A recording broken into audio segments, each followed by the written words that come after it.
Ada ini wallahu alam benar atau tidak. Jemaah haji dari Indonesia. Dia lihat sudah, ini sudah setan yang selama ini goda saya. Ini setengah ini menyesatkan saya, dia lempar. Bismillah, Allahu Akbar. Kembali itu batu, Pak. Melenting. Hampir kena kepalanya. Dia tangkap. Dia buka, ada tulisannya itu batu. Sesama setan dilarang saling melempar. Ya, bila di sini kau lempar saya, di Timika kita sama-sama dugem.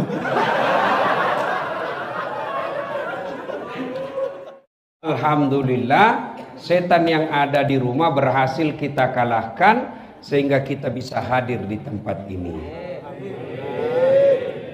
Apakah setelah duduk di tempat ini setan menyerah? Tidak, digoda kau lagi setan supaya tidak dengar ceramah. Tidak usah dengar ceramah, pegang HP-mu, pegang HP-mu. Ya, begitu caranya setan. Foto Ustadz, foto Ustadz. Setan itu ya. Sudah dikasih tahu, masih juga dipegang HP-nya. Oke, ya, simpan dulu HP-nya. Bagaimana Bapak mau dengar ceramah kalau Bapak sibuk gini? Ya, simpan dulu. Ustadz, kita mau rekam. Kalau Bapak rekam gambarnya tidak jelas, suaranya juga bising. Tapi saya mau dengar nanti Ustadz. Tuh ada kamera saya bawa. Saya bawa khas untuk tuan-tuan semua. Itu. Tapi kau bawa pulang ke Makassar? Don't worry. Nonton YouTube. Tablik Akbar Freeport Indonesia. Belum ada ustadz yang bikin YouTube Freeport Indonesia. Nah, ini malam ini kita bikin.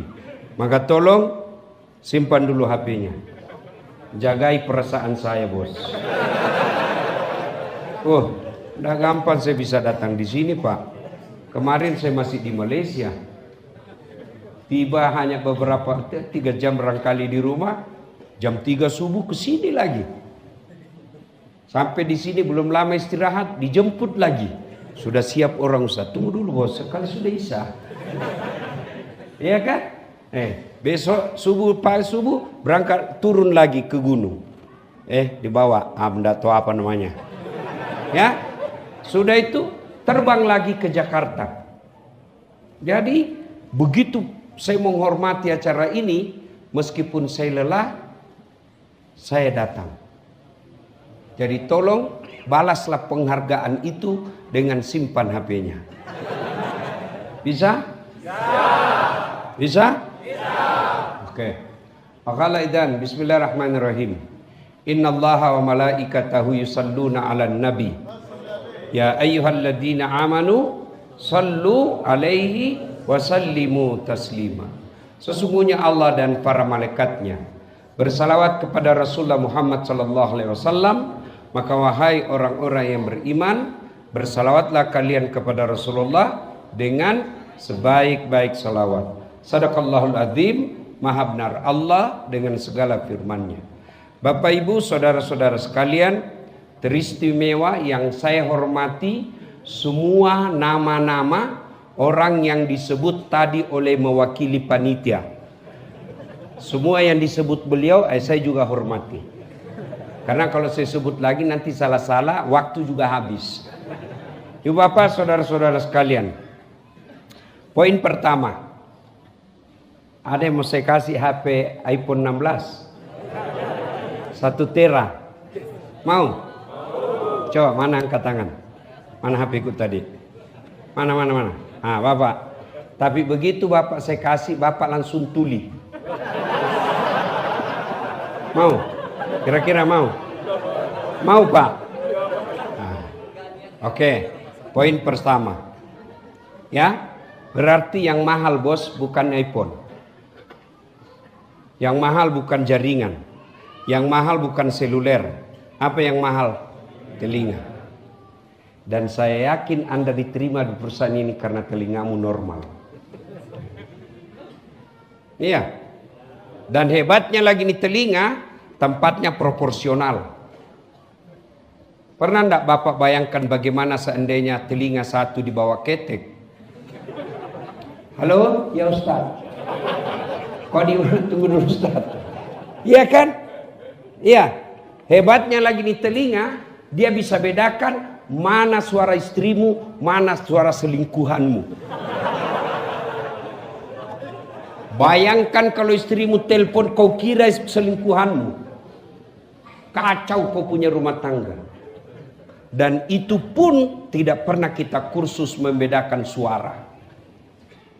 Allah lengkapi sensor pembeda bunyi piring, bunyi kentut. Iya toh? Maka kita ucapkan Alhamdulillah. Ada lagi? Saya mau kasih kamera. Ya, mulai kau jawab toh.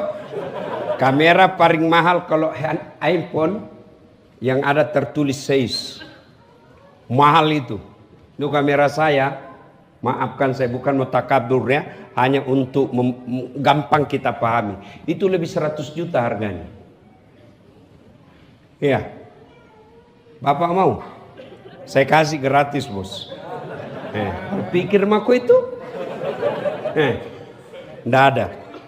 Kenapa? Bukan kameramu yang mahal. Biar kau punya kamera seperti itu, kamu harus punya ilmu untuk makainya. Biar kau punya uang, tidak ada ilmumu, tidak bisa kau pakai. Foto start, sekalinya jadi setengah badan. Betul setengah badan, tapi pusat ke bawah. Iya, tapi apa itu yang hebat? Bukan. Apa yang hebat? Mata. Allah kasih kau mata hebat, gratis, tidak perlu kau bayar. Dan saya yakin Anda bisa bekerja di tempat ini karena mata Anda normal. Dan hebatnya lagi nih mata, dia bisa punya sensor pembeda. Dia bisa bedakan mana istrimu, mana tetanggamu. Iya kan?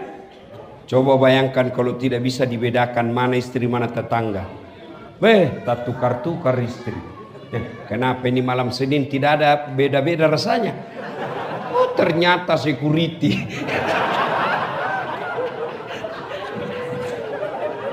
Iya toh?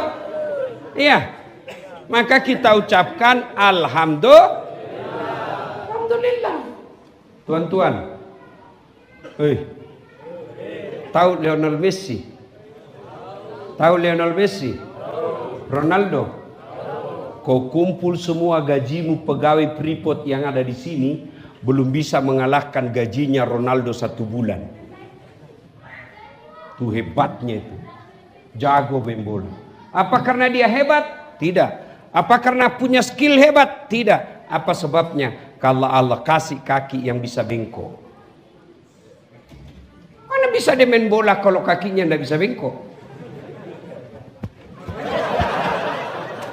Iya toh? Dan saya yakin Anda bisa diterima di Freeport ini karena kakimu normal. Biar kau cerdas, ijazahmu sampai 3 lembar. Ada S1, S2, S3, bahasa mulai dari bahasa Inggris, Jepang sampai bahasa isyarat. Kau kuasai semua. Tapi kakimu tidak bisa kau gerakkan, kamu tidak bisa diterima di tempat ini. Dan siapa kasih kau kaki yang baik? Allah Subhanahu wa ta'ala. Maka kita bersikir mengucapkan Alhamdulillah. Masya Allah. Saya mengajar mata kuliah public speaking, teknik berpidato.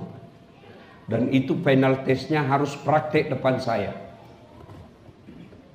Tiba-tiba ada mahasiswi saya, ada kawat di giginya. Dia pagar giginya, Pak. Biasanya yang di kawat itu kan pagar. Ini gigi dia kawat. Kaget saya, Dek. Apa namanya itu gigimu? Behel. Oh, mahal itu, Dek. Sekitar 40 juta. Masya Allah. 1 kali umroh. Dia simpan di giginya, Pak. Dan itu kalau sudah pasang selalu begini. Kalau sudah lebih 3 bulan, sudah begini lagi. Nah, mau dilihat ini Pak, karena rugi kalau dipasang mahal-mahal tidak kelihatan. Saya bilang, apa kau kira behelmu mahal? Bukan. Apa yang mahal? Gigi. Biar kau pasang behel harga 200 juta, tidak ada gigimu. Apa kau mau kawat? Iya toh? Iya. Dan hebatnya lagi Pak, gigi dibatasi tumbuh dan panjangnya. Pernahkah bapak-bapak membayangkan bagaimana seandainya gigimu tumbuh seperti rambut? Gondrong semua di sini. Saya yakin cewek di atas kalau gondrong gigimu, tidak ada laki-laki suka kok. Iya toh? Dan kita bisa kerja di sini salah satu sebabnya karena gigi kita sehat. Dan hebatnya itu gigi ada namanya saraf gigi. Apa fungsinya? Kau bisa bedakan mana kerupuk melempem dan tidak. Kau coba makan. Pernah kau kursus membedakan kerupuk? Enggak, otomatis dia tahu. Sudah lama ini. Siapa yang kasih saraf? Allah Subhanahu wa ta'ala. Mata bisa dicipta, kaki bisa dicipta, tapi satu yang sampai detik ini ahli kedokteran manapun di dunia tidak bisa menciptakan saraf. Maka kita bersyukur dengan mengucapkan Alhamdulillahi Rabbil Alamin. Satu lagi. Saudara-saudara, lihat perkembangan perusahaan beberapa di belahan bumi Indonesia. Terutama perusahaan-perusahaan tekstil. Berapa banyak yang di PHK. Apalagi kita seorang suami. Waktu kerja alhamdulillah kita bisa nutup kredit rumah. Kita bisa nutup kredit mobil. Kita bisa bayar anak-anak kita kuliah dan sekolah. Tiba-tiba tanpa diduga PHK. Tutup. Anda bisa bayangkan bagaimana gelapnya kehidupanmu. Kita bisa menderita. Bisa kita tidak makan sebagai laki-laki. Bisa kita tidak punya rumah sebagai petarung. Tapi kita tidak tega melihat anak dan istri kita ikut menderita gara-gara pekerjaan kita hilang. Dan kalian alhamdulillah bisa bekerja di Freeport. Maka kita ucapkan alhamdulillah. Tapi kan di atas gunung Ustaz. Enak di atas gunung. Apa enaknya? Kurang dosamu bos. Coba kalau saya baru keluar rumah, barang bagus banyak berkeliaran Pak. Iya, kau di sini keluar, polisi, keluar, tentara pegang senjata, aman. Makan kalau kau bujang dibayarkan sama perusahaan, nggak keluar duitmu, terkumpul terus. Maka jangan selalu berpikir yang nggak enak-enak. Bandingkan saudaramu yang susah cari nafkah dan gajimu, saya yakin tidak ada yang di bawah 6 juta di sini. Colok, angkat tanganmu kalau ada gajimu di bawah 6 juta. Ya, bersyukur saudara-saudara sekalian. Masya Allah, kalian bekerja, bersyukur. Coba lihat tempat kerjamu, enggak panas, enggak dibawa sengatan matahari. Maka kita ucapkan Alhamdulillah. Masya Allah. Nah, bagaimana cara bersyukur? Itu tadi surat yang sangat pendek. Inna a'tainakal kautsar. Itu Allah tadi sebut itu. Wih, banyak nikmat yang saya kasih kamu. Kalau kau bayar, tidak mampu kau bayar. Adik-adikku sekalian, ya, yang selalu mengeluh dengan pekerjaanmu. Hah? Kau dengar baik-baik. Kau mau cepat kaya? Mau? Jual jantungmu.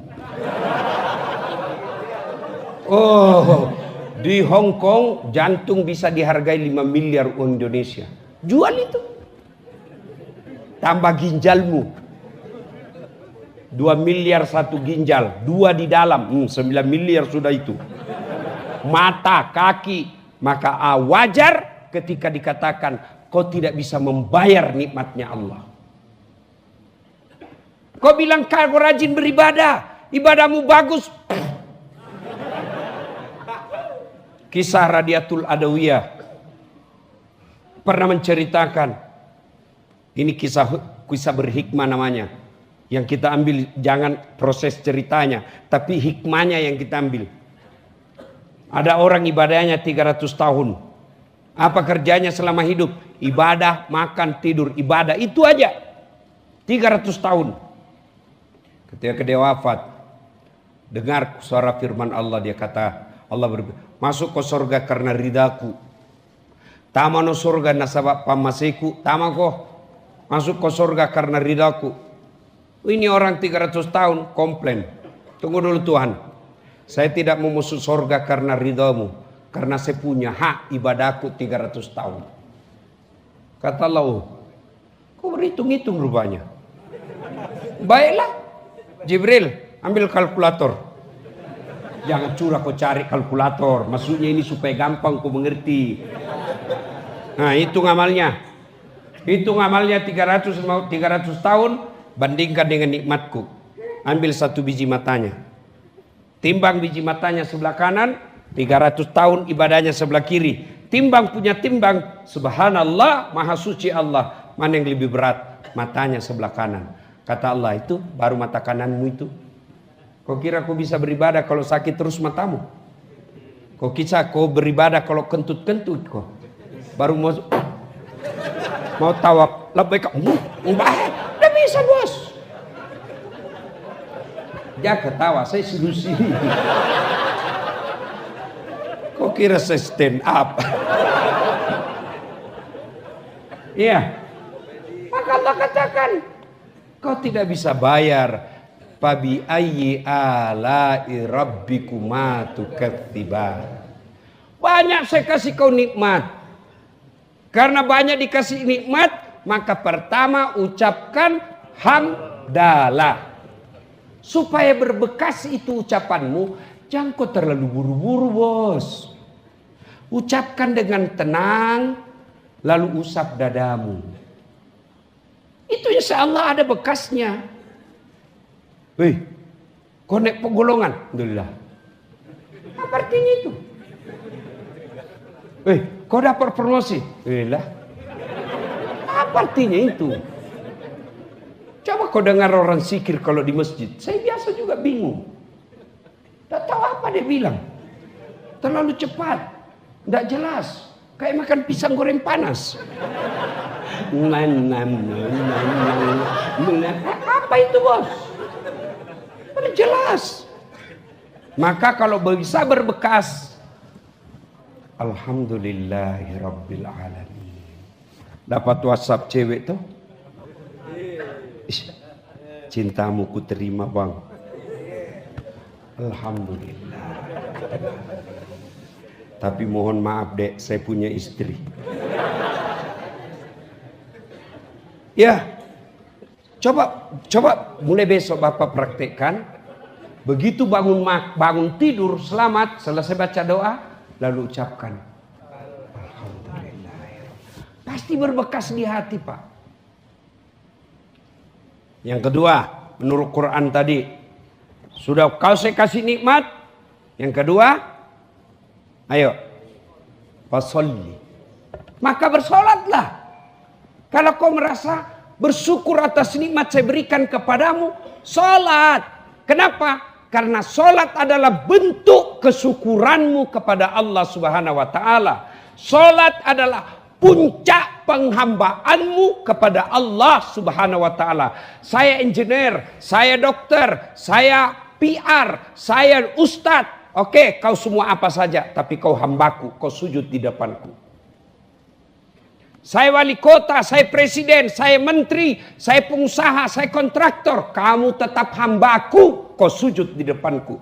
Kau husuk atau tidak, kau baik sholatmu atau tidak, lakukan soal husukmu, saya punya urusan. Sholat. Puncak keimanan kita, kesyukuran kita, penghambaan kita kepada Allah, itulah sholat. Dan Allah marah ketika kalian tidak sholat. Kenapa? Allah murka ketika kalian tidak sholat. Karena inilah ibadah sholat yang paling gampang kau lakukan. Allah tidak menuntutmu susah seperti haji. Harus ngantri bertahun-tahun. Uang puluhan juta keluar. Sebulan kita tinggalkan pekerjaan dari keluarga. Zakat perlu uang. Puasa perlu lapar sehari selama 30 hari. Tapi sholat, apa alasanmu bos kok tidak sholat? Apa? Nggak ada uang Ustaz, nggak dibayar. Nggak hafal Ustaz, boleh kau baca. Kau sholat sambil baca buku. Allahu Akbar. Baca itu doa tuntunan. Allahu Akbar. Kau dilihat anakmu, kau jelaskan nanti. Inilah nak, karena bapak dulu tidak pernah belajar. Nah, kamu belajar supaya kau tidak seperti bapak ini. Ya.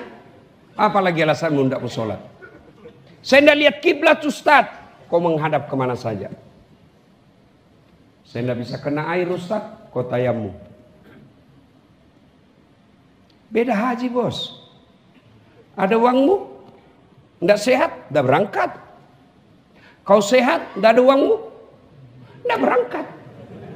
Sehat, ada uang, tidak ada porsi, tidak berangkat. Ada porsi, tiba-tiba ilegal, tidak berangkat. Tapi sholat, ayo. Tidak ada kalasan. Biar ada uang, ada waktu, sehat, tapi harus ke Mekah. Tidak boleh kau haji kalau tidak di Mekah. Tapi sholat, boleh tidak sholat di Timika?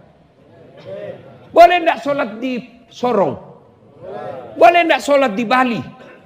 Boleh sholat di New York? Boleh. Tapi haji boleh tidak di New York? Tidak. Harus ke Mekah. Maka Allah marah ketika kau tidak sholat.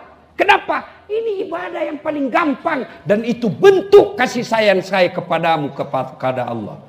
Saya sayang kamu, maka saya suruh kau sholat. Mulai dari takbir sudah kita puji Allah. Sampai ada doa 8 yang kamu minta kepada Allah ketika kau sholat. Rabbi gfirli warhamni wajburni warfa'ni warsukni wahdini wa'afini wa'fu anni. Itu dalam sholat kau minta. Apa alasanmu kau tidak sholat? Maka kalau kau merasa bersyukur, perbaiki sholatmu bos. Kau bohong kalau kau bilang alhamdulillah atas nikmat Allah. Tapi kau tidak sholat, marah Tuhan, kau pembohong. Kalau kau bersyukur, kau datang sujud di hadapanku. Tuan-tuan, harga dirimu dalam tubuh kepala. Bercanda, dorong pantatku, saya masih ketawa. Dorong perutku, saya masih senyum. Tapi coba dorong kepalaku. Kurang ajar kau. Kenapa? Harga diri bos. Apa yang hina di dalam diri kita? Kaki. Kau kasih saya uang pakai kaki. Pada saat, honormu. Oh, saya bilang saya biar miskin jangan kau hina saya tikam kau. Kenapa? Harga diri bos.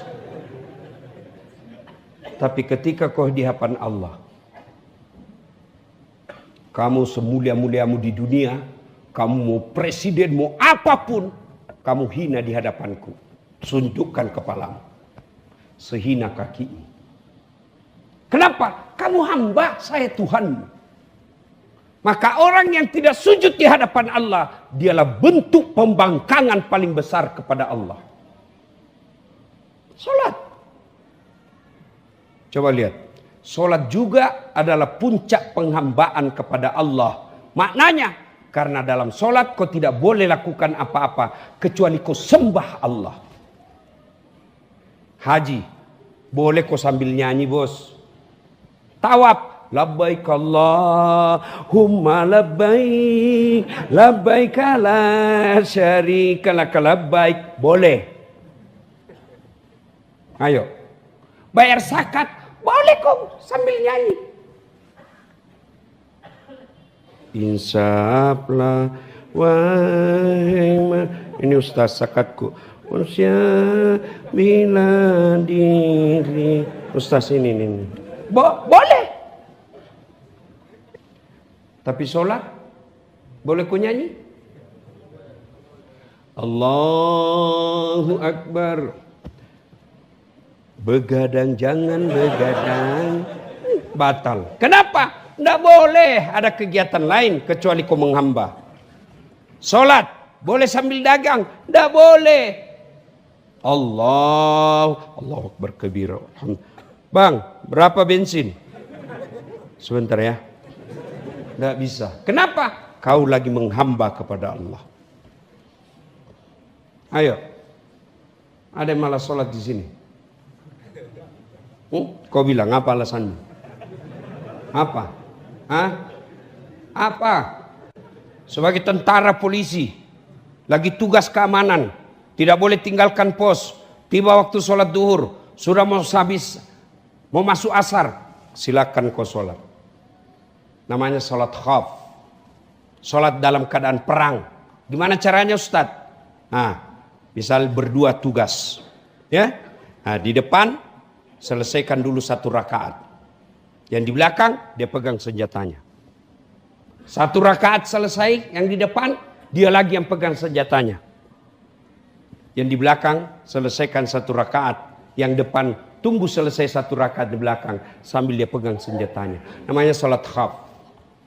Boleh. Apa lagi? Ayo. Saya tidak akan bisa kena air, tayamum.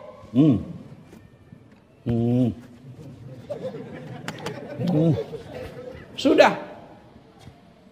Di tengah hutan Ustaz, tidak ada pasir, pohon. Kalau pasir tadi, cuma kalau sebelum kau pakai, tepuk dulu setelah kau usah pasir. Begini dulu. Kenapa? Nanti ada pasir masuk matamu bos. Tidak jadi kau salat. Aduh.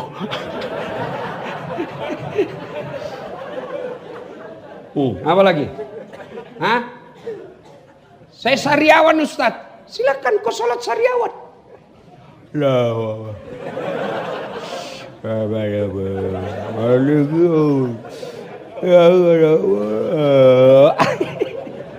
Allah tahu kau lagi sholat, kau lagi sariawan. Apa lagi? Apa? Tidak ada bos. Ayo. Oh, dia tidak sholat Ustaz. Dia kaya. Ada kala kayanya Nabi Sulaiman. Nabi Sulaiman dicatat dalam sejarah perjalanan manusia dari Adam sampai sekarang. Tidak ada kala kaya itu Nabi Sulaiman. Ayo. Kunci gudangnya ratusan onta yang bawa. Kunci gudang. Rumahnya, para pekarangannya kerikil emas. Kita orang Bugis paling giginya dikasih emas. Ayo, apa? Kau gagah, kau kalah gagahnya Nabi Yusuf. Itu Nabi Yusuf disuruh jalan depan ibu-ibu. Ibu-ibu terpesona tanpa dia sadar diiris tangannya karena terpesona wajahnya Nabi Yusuf. Kamu jangankan iris tangan, bau ketek saja kau bisa rau kalau dia lewat. Gagah bau ketek.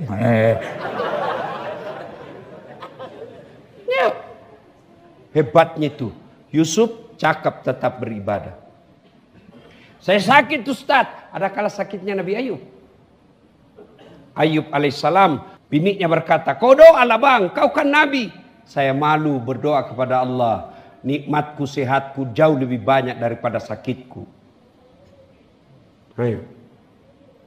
Tidak ada alasan bagi kita tidak sholat. Kecuali satu, hilang ingatan.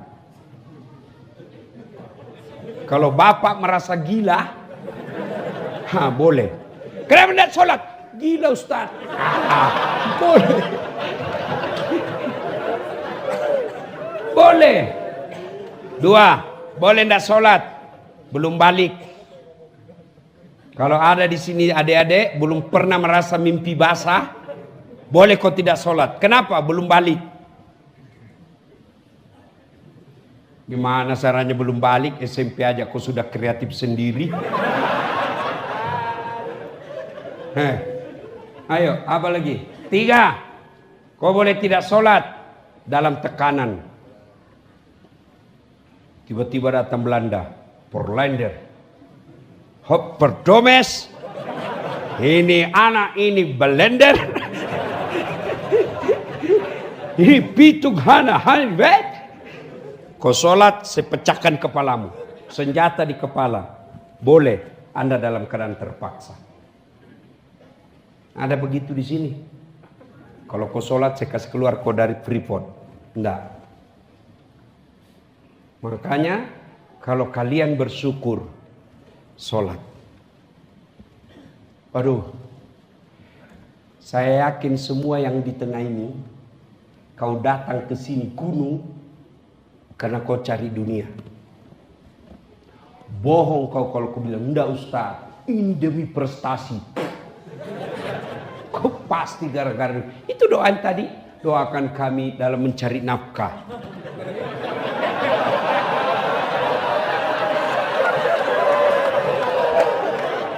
Iya toh? Iya kan? Pak polisi datang ke sini. Itu terancam jiwanya berhadapan OPM. Untuk apa? Cari nafkah. Dari Jawa, dari Sumatera, dari Sulawesi datang ke sini cari nafkah. Dia tinggalkan berkilo-kilometer, ribuan kilometer datang ke sini cari nafkah. Apa itu nafkah? Kehidupan dunia.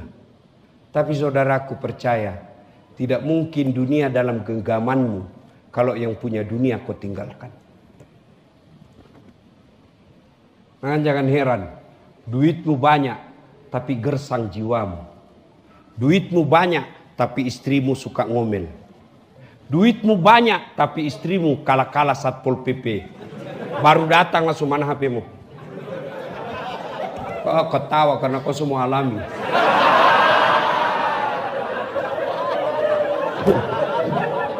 Oh sorry bos. Nah, saya tidak pernah takut sama istri saya. Memang caranya aku mau takut? Saya tidak masuk akal kalau ada laki-laki takut sama istrinya. Gimana ceritanya bos? Nah kau yang cari uang. Apa? Kau yang belikan rumah. Kau yang cicilkan mobil. Semua gajimu dikasih, mamamu yang besarkan kamu, tapi istrimu kau kasih uang. Masih kau takut sama binimu? Saya tidak pernah takut sama istriku. Coba istriku lebih berani. Tapi saya tidak pernah takut. Beda bos.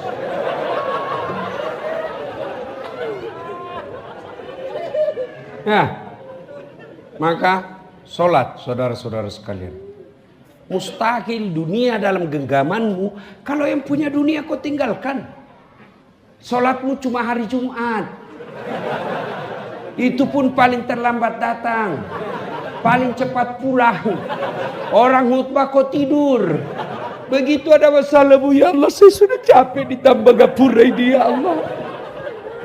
Hancur saya kurasa ini hidupku ya Allah. Ini biniku ketemu dengan mantannya ya Allah. Saya mau pulang, tidak ada izin ya Allah. Hancur saya rasa. Capek sudah hidup saya ya Allah. Allah berfirman, malaikat. Karena dia sudah capek hidup. Cabut nyawanya.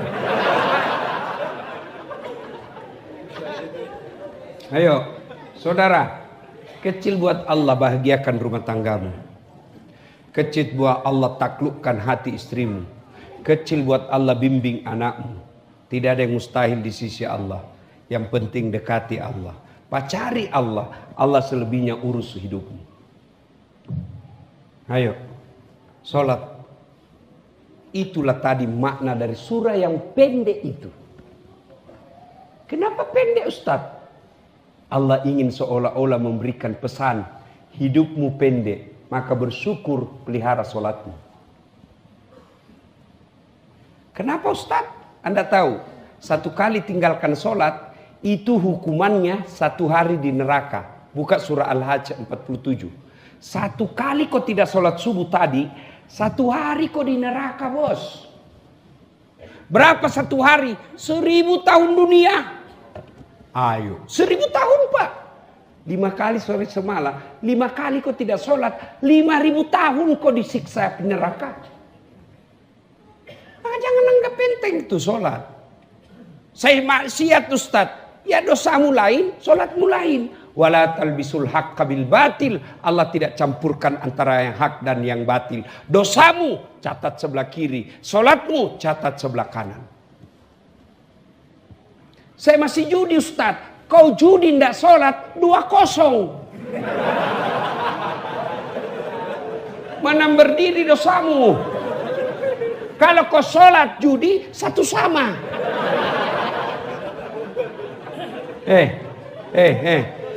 Pahamkan baik-baik ini deh. Pahamkan kau baik-baik. Dengar baik-baik. Orang masuk surga bukan karena tidak ada dosa. Kalau orang masuk surga karena tidak ada dosa, tidak ada isinya surga. Mana ada orang tidak ada dosanya? Cari di dunia ini tidak ada dosanya. Ini yang bicara. Banyak juga dosaku Pak. Dosa apa? Itu yang barang bagus itu. Saya pergi jogging, la haula wala quwata illa billah. Saya tinggal bilang, ya Allah maafkan saya. Saya sudah menyerah. Tapi dia menyerang. Iya kan? Kita sudah menyerah itu kalau jalan begini. Tapi dia sebelah kanan ketek. Sebelah kiri dada. Di depan pantat. Di belakang paha. La haula wala quwata illa billah. Ya Allah maafkan hambamu yang da'ifi. Mana ada dosa? Nabi Adam aja dosa. Makan buah huldi. Nabi Ibrahim aja dosa, bohong ketika dia dididik Raja Namrud. Nabi Nuh juga dosa, gagal didik anaknya. Nabi Lut juga dosa, gagal bidik istrinya. Nabi Yunus juga dosa, dia tinggalkan medan dakwah sangka buruk. Coba, itu Nabi bos. Apalagi kau pegawai Freeport. Apa? Maka dosa, amal ditimbang. Sholat ditimbang, dosa ditimbang. Oh banyak amalku Ustaz. Tidak ada sholatmu, tidak ada gunanya.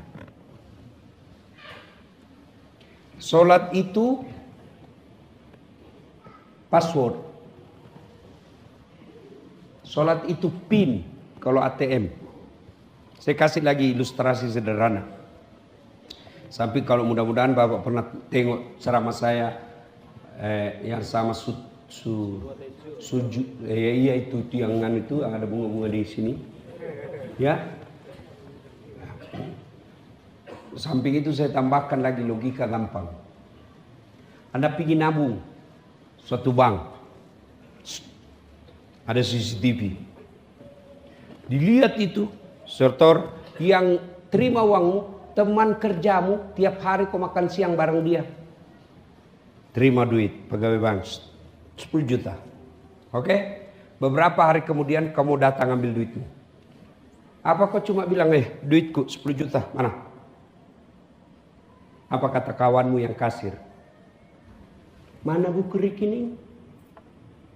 Ya toh? Jawab dulu, iya. Bisa enggak langsung Bapak bilang saja, mana uangku 10 juta? Dia bilang, enggak ada. Enggak, dia tahu, ini tahu orang bahwa ada uangnya 10 juta. Dia tahu, karena itu temanmu. Ada pula CCTV yang bisa dibuka. Tapi apa boleh semerta-merta kita ambil? Tidak. Apa syaratnya? Mana buku banknya? Tidak ada. Kalau begitu minimal ATM-nya mana? Tidak ada, hilang. Oh begini Pak, Bapak boleh ambil, tapi urus dulu keterangan hilang di kantor polisi. Baru sudah urus keterangan hilang, baru dilihat, dibikinkan dan dicari, dibikinkan rekening baru. Atau rekeningnya diaktifkan, baru dikasih. Ya toh? Begitu juga orang yang tidak sholat. Banyak tabungannya. Puasa 30 hari. Sedekah. Bangun masjid. Silaturahmi. Nolong temannya. Banyak itu semua rekening. Bapak mau ambil? Mana? Mana? Buku itu. Apa itu? Sholat 5 waktu. Tidak ada sholat 5 waktu. Kok bisa? Tidak ada. Hilang. Oh kalau begitu kau tuh pergi urus dulu keterangan hilang di neraka. Urus dulu keterangan hilangmu di neraka. Nanti selesai di sana baru kau datang. Maka sholat. Biar sehebat apapun kalau tidak sholat sia-sia. Oh, tidak penting sholat. Yang paling penting tuh hatimu dong. Kalau bilang hatimu sholat baik, tidak usah sholat. Tanya siapa nabinya. Nabi Muhammad paling baik hatinya. Nabi Muhammad paling bersih hatinya. Nabi Muhammad paling luhur akhlaknya. Tapi beliau tetap sholat. Maka bentuk kesyukuran Anda atas nikmat yang Allah berikan berupa jasmani yang sehat ini. Pekerjaan yang Allah berikan. Puncaknya adalah sholat 5 waktu. Yang kedua, dalam ayat tadi, apa lagi diminta? Setelah sholat apa lagi? Inna a'tainakal kautsar fasalli li rabbika wanhar. Apa itu? Berkurbanlah. Bukan korban. Kalau korban selalu kita korban, minimal korban perasaan. Tapi kurban di sini adalah penyembelihan. Menyembelilah, berkurbanlah. Nah, coba supaya jelas ini ya. Ketika Anda mau berkurban, mulai itu setan sibuk. Kau tidak mampu. Loh, kau masih muda. Itu setan. Kau mau, datang istrimu. Sok kaya juga kamu. Kurban. Sholatmu aja tidak beres. Itu setan itu. Nah, coba oke. Supaya jelas ini tentang setan. Saya ceritakan sejarahnya ini kurban. Ibrahim menikah dengan Siti Sarah, tidak ada anaknya. Maka Siti Sarah punya program. Apa programnya supaya punya anak? Ibrahim, bang, abang ini kan nabi, perlu ada penerus. Kau tidak punya anak, ya mau apa? Jadi bagaimana? Kau kawin lagi lah bang. Saya tidak bisa memberimu anak. Kau nikah lagi? Enggak. Kalau inilah takdir hidup kita, enggak apa-apa. Nikahlah bang. Enggak mau saya. Masya Allah. Ibrahim pak disuruh nikah sama istrinya, enggak mau. Kita dilarang sembunyi-sembunyi pak.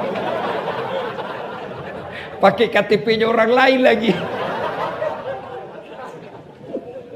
Masya Allah. Karena didesak terus, akhirnya Ibrahim ngalah. Ya baiklah kalau begitu, terserahlah yang membuat kau senang. Tapi siapa? Tidak usah jauh-jauh bang. Ini Siti Sarah, Siti Hajar. Hajar itu pembantunya pak.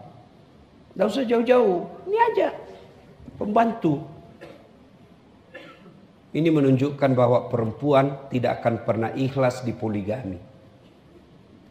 Kalau dia ikhlas 100%, paling dia bilang, ya sudahlah kau cari siapa yang kau suka.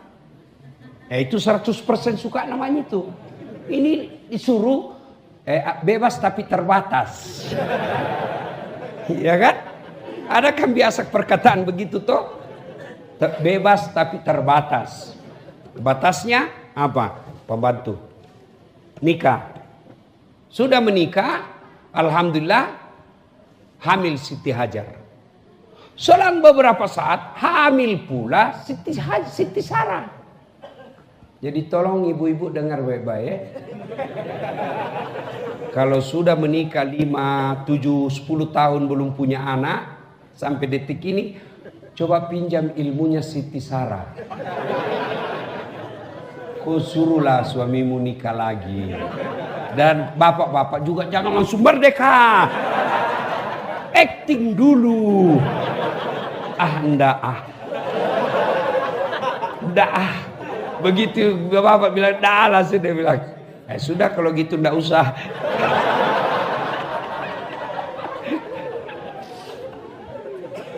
Sudah, lahirlah anak dari Ibrahim dengan istrinya Siti Hajar, namanya Ismail alaihissalam. Inilah keturunan kita orang Islam. Ibrahim alaihissalam dengan istrinya Siti Sarah, lahir pula anaknya namanya Ishak alaihissalam. Inilah keturunannya Bani Yahudi. Ringkas kisah. 8 Zulhijjah. Tidur Ibrahim. Mimpi. Apa mimpinya? Ibrahim, pernah aku bilang toh, kalau ada anakmu, saya potong. Sekarang ada anakmu, potong itu. Wih, Ibrahim bangun. Dalam mimpinya, ini wahyu atau mimpi? Kalau mimpi, kenapa jelas sekali? Kalau wahyu, kenapa anak disuruh potong? Kalau banyak anak, tidak masalah. Cari yang paling bodoh.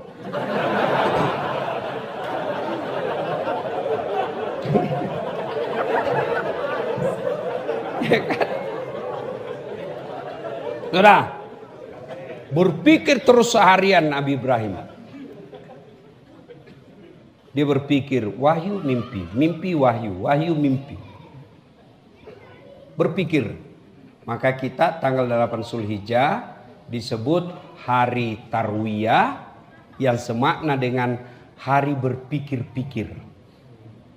Maka kita sunnah puasa 10 hari di bulan Zulhijjah sebenarnya. Kalau Bapak tidak mampu ya 3 hari saja.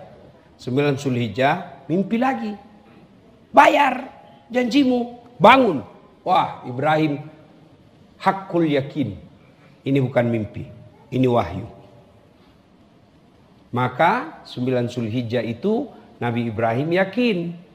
Maka kita sekarang disebut hari Arafah, yang artinya hari penuh keyakinan. 9 Zulhijjah, 10 Zulhijjah, Ibrahim panggil anaknya. Bagaimana kisah selanjutnya? Kita lanjutkan setelah Ustadz minum dulu. Yang kok ketawa, kok enak duduk-duduk ketawa. Saya setengah mati, kok ketawai lagi Bismillahirrahmanirrahim. Oh, enak-enak juga rupanya. Sunat 3 kali. Ya. Sampai jam berapa ceramah, Pak? Jam 10. Jam 12. Serius? Mampu? Saya tidak mampu.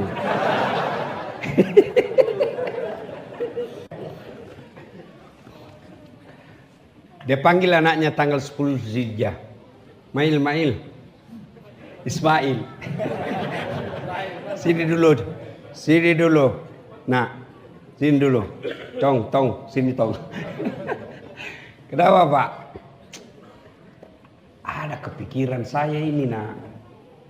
Tapi saya tidak enak ngomong sama kamu. Ngomong aja, Pak, apa? Gini, nak. Saya mimpi diperintah Allah untuk sembelih kamu.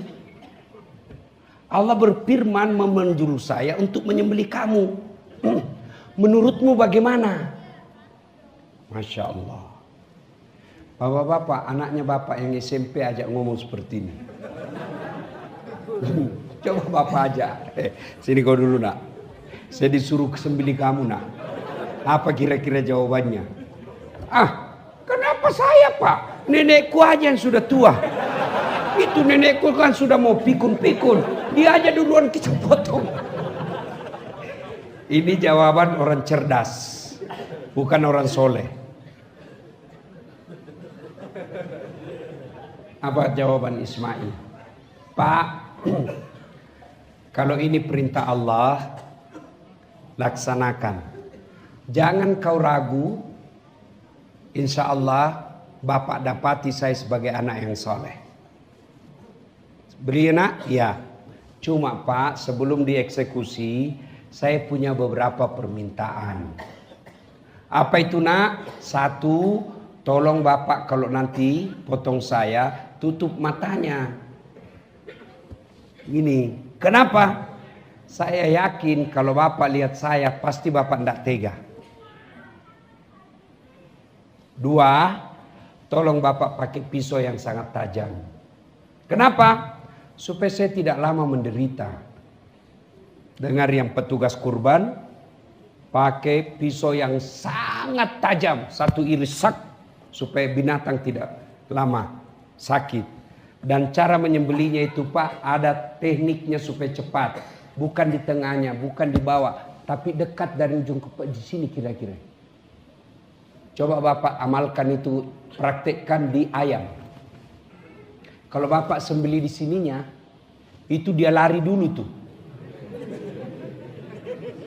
Tapi coba dia di sininya, langsung terkapar. Pakai pisau yang sangat tajam. Yang ketiga, apa nak? Tolong nanti ikat kaki dan tanganku supaya saya tidak meronta-ronta kesakitan. Yang keempat, bajuku jangan kena darah supaya ibuku tidak tahu, tidak lihat.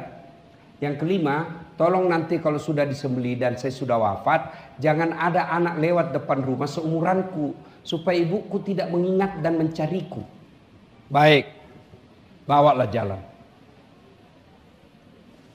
Kata Ibrahim kepada istrinya, sayangku, ya yang, tentu dalam kitab tidak ada ini.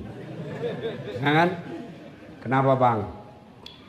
Tolong komandi anakmu baik-baik, kasih baju baru, rapikan rambutnya, kalau ada parfum kasihlah parfum sebagian. Untuk apa bang? Saya mau bawa jalan-jalan. Baik bang, sudah. Ismail jalan, sudah pakai baju baru, jalanlah dia. Mau ke tempat eksekusi yang sekarang kita kenal dengan nama Mina. Ya kan? Pergilah.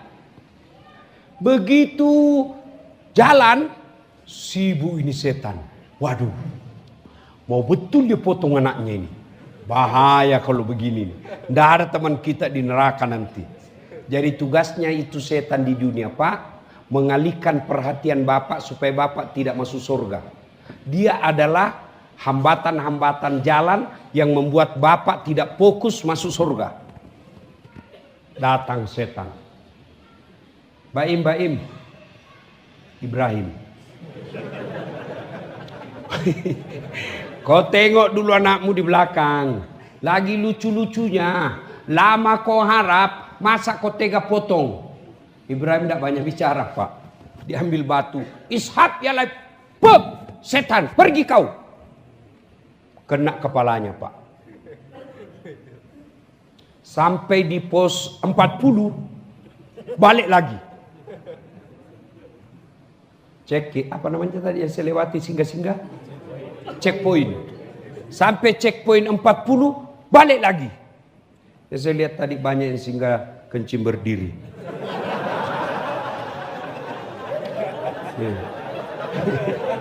Dan tidak pakai air Pak.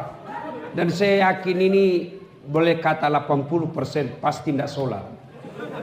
Kenapa? Najis. Ya, bagaimana kalau tidak dapat air seperti itu Ustaz? Pakai tisu.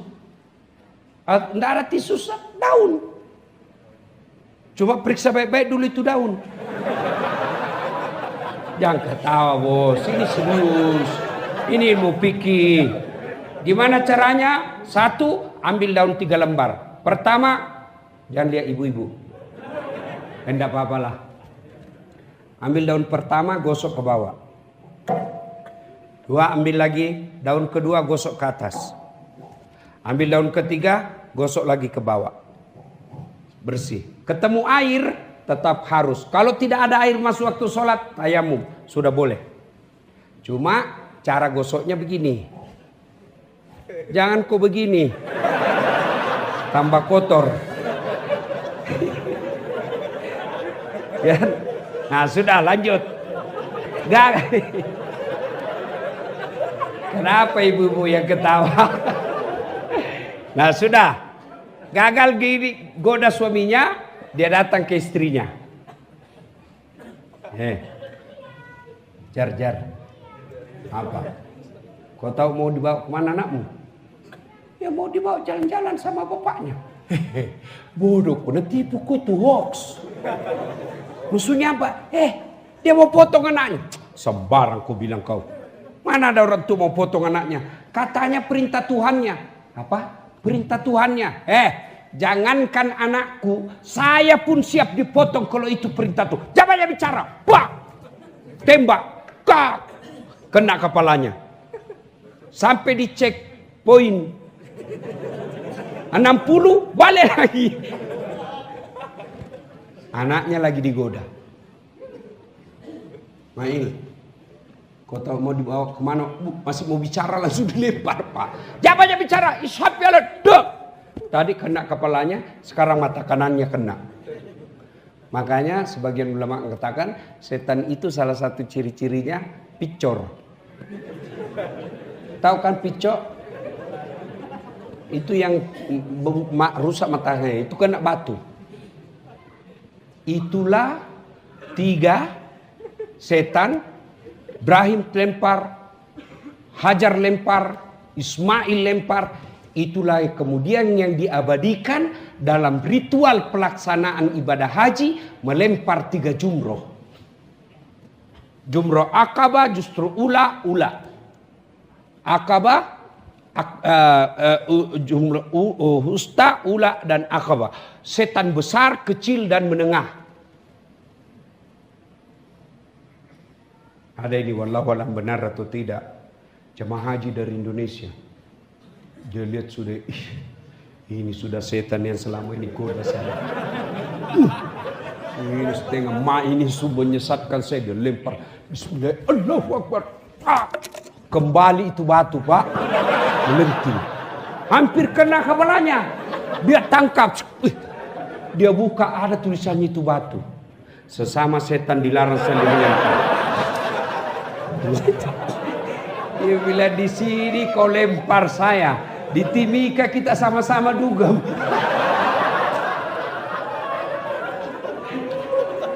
Nah, serius dulu. Ini kaitannya cerita tadi. Bapak sudah mau, istri masuk.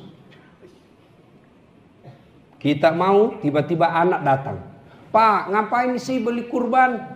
Kan bisa tahun depan. Saya mau pakai kuliah. Nah itu setan. Dan susah dilempar.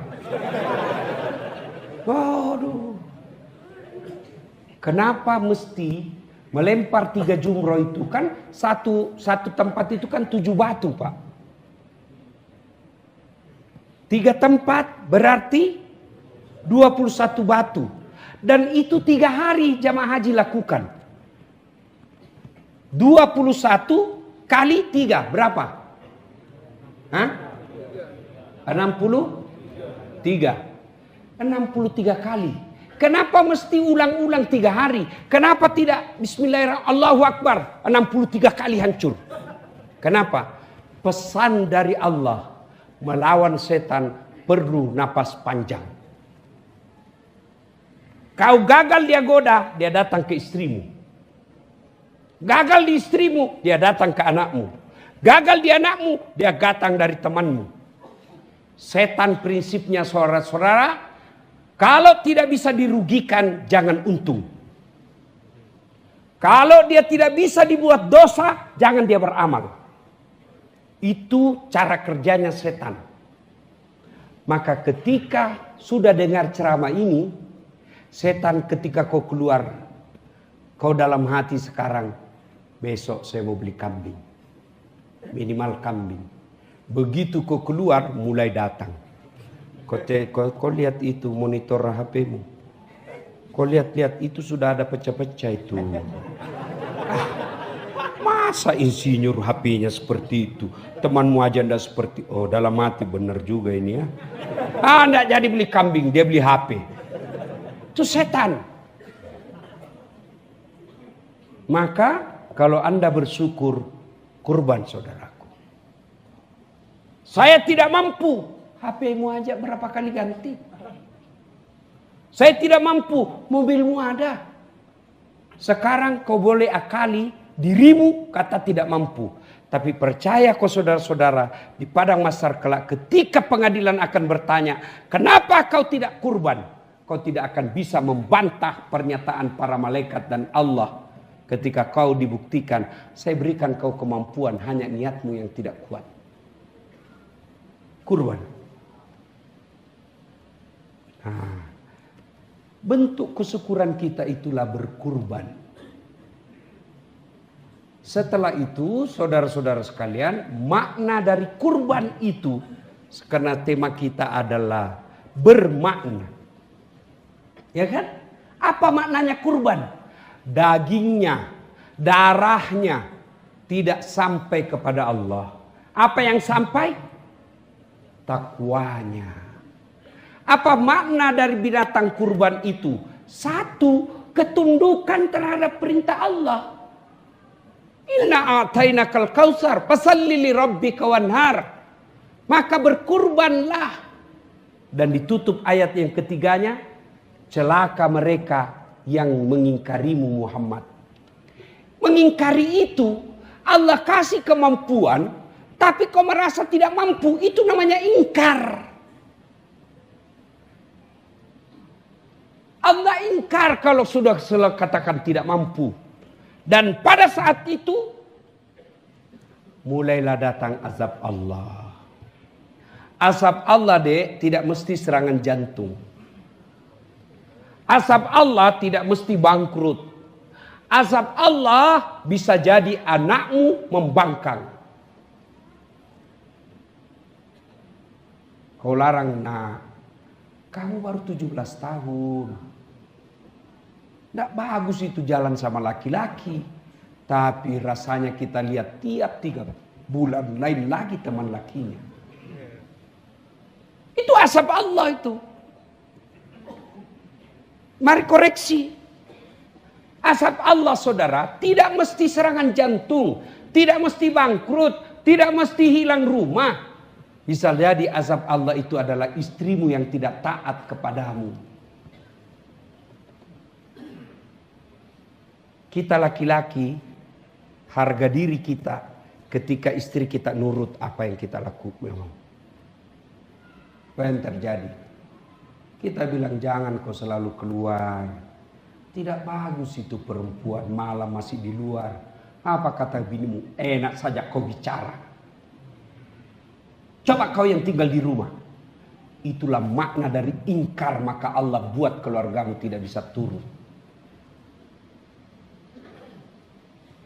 Bisa jadi azab Allah itu adalah suami yang kerjanya hamburkan duit untuk perempuan lain. Dia tidak pikir anak istrinya. Itu adalah azab Allah. Agar terhindar dari azab Allah itu, maka berkurban biar Allah yang lindungi keluargamu. Kecil buat Allah lindungi suamimu. Kecil buat Allah taklukkan hati anakmu. Allah minta berkurban kok supaya masalah dalam rumah tanggamu saya yang selesaikannya. Karena bapak tidak mau berkurban, kurban tidak jalan, rumah tangga berantakan. Masih ada beberapa hari. Tuan-tuan yang punya tabungan berpuluh-puluh juta, tarik itu kurban. Tidak mungkin Allah bangkrut. Ada tabungan. Percaya. Jangan sangka buruk. Aduh, bagaimana tahun depan? Kamu yakin masuk hidup tahun depan? Kamu yakin Allah tidak kasih kau rezeki tahun depan? Kurban. Ada tabunganku 20 juta. Ambil sebagian. Belikan kambing. Tahun depan Allah Maha Kaya.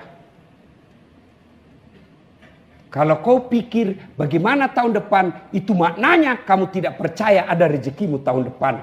Maka Allah sampaikan, ana inda sanni abdi bi. Saya tergantung sangka hambaku. Kalau dia sangka baik, saya sangka dia sangka saya kasih kamu.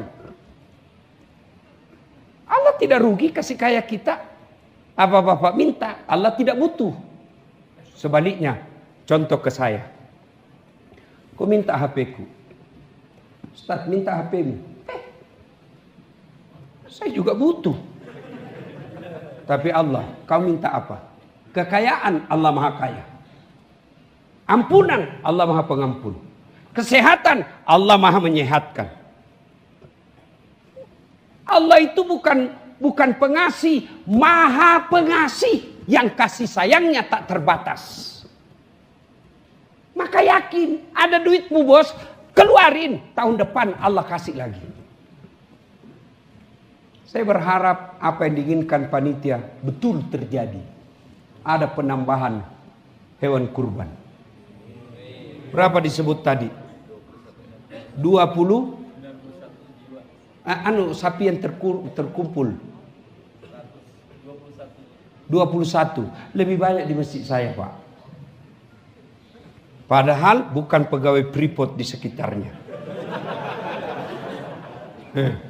Jangan kau ketawa. Mudah-mudahan bulat tekad. Tapi percaya, sekarang ini kau lagi yakin. Keluar nanti setan mulai garuk otakmu. Maka begitu ada keraguan dalam hatimu. Astagfirullahaladzim wa atubu ilaihi. Astagfirullahaladzim wa atubu ilaihi. Selesai pengajian WhatsApp binimu. Saya baru dengar ceramah. Pantas anak kita tidak nurut. Sampai sekarang kita belum pernah kurban. Tahun ini harus kurban, Bu. Tidak cukup, insya Allah Allah yang cukupkan. Allah Maha Kaya. 2. Makna daripada kurban. Lehernya binatang yang dipotong, tapi sebenarnya yang kita potong adalah sifat-sifat binatang dalam diri kita. Apa sifat binatang? 1, tidak punya rasa malu. Coba lihat itu binatang, Pak. Di depan kita dia bersenggama. Kucing. Nah, ada kita di situ, Pak. Tidak malu dia. Iya. Sapi. Di mana-mana tidak pernah pakai baju. Saya heran karena sekarang orang bilang kalau ukuran kemodernan adalah maju yang minimalis. Kan dia bilang, modern dia Ustaz. Bajunya tipis, kecil pula. Sedikit. Kalau modern begitu. Lebih modern sapi. Sapi tidak pakai baju sama sekali. Iya. Maka kurang rasa malu ini yang banyak menerpa bangsa kita. Nyata-nyata sudah dinyatakan tersangka, masih juga caleg. Nyata-nyata sudah pernah dipenjara, masih juga berharap dapat jabatan. Kurang rasa malu, Pak. Tidak malu lagi pejabat kita. Hari ini ngomong B, besok kata A. Begitu diklarifikasi. Bapak lain kok kemarin apa katanya? Inilah dunia politik. Bukan politik, kamu yang tidak punya moral. Dan kalau manusia tidak punya moral, maka dia lebih hina dari binatang. Itu pesan ketiganya dari ini. Sebenarnya banyak, cuma waktu terbatas. Makna ketiga daripada penyembelihan kurban, kalau kau tidak punya rasa malu, serakah, kalian lebih hina dari binatang. Mana buktinya? Kambing. Kalau dia ganggu temannya, jual. Sampai di pasar tidak ada yang beli, bawa balik rumah, potong. satu kawasan bisa menikmati kambing. Dagingnya jadi sate, tulangnya jadi kondro, daging lemaknya coto, ekornya sop buntut, pipinya sop pipi, lidahnya sop lidah, otaknya bagian dari coto, tanduknya perhiasan, kulitnya perhiasan, semua dipakai. Kambing nakal jual, tidak ada yang beli potong. Kalau manusia tidak punya rasa malu, tukang gosip, tukang fitnah, tidak sholat, serakah, ngambil suka barangnya orang, kau mau apain? Siapa mau makan? Dipotong pun tidak ada gunanya. Ayo, dijual, siapa yang mau beli? Itulah makna dari ayat Al-Quran mengatakan manusia lebih hina dari binatang. Maka panitia datang jauh-jauh mendatangkan Das Atlatif agar kita pegawai Freeport yang hadir di tempat ini tidak menjadi lebih hina dari binatang. Inilah tausiah kita, mudah-mudahan ada manfaat. Lebih dan kurangnya mohon dimaafkan. Usikum wa nafsi bitaqwallah, fastabiqul khairat. Assalamualaikum warahmatullahi wabarakatuh.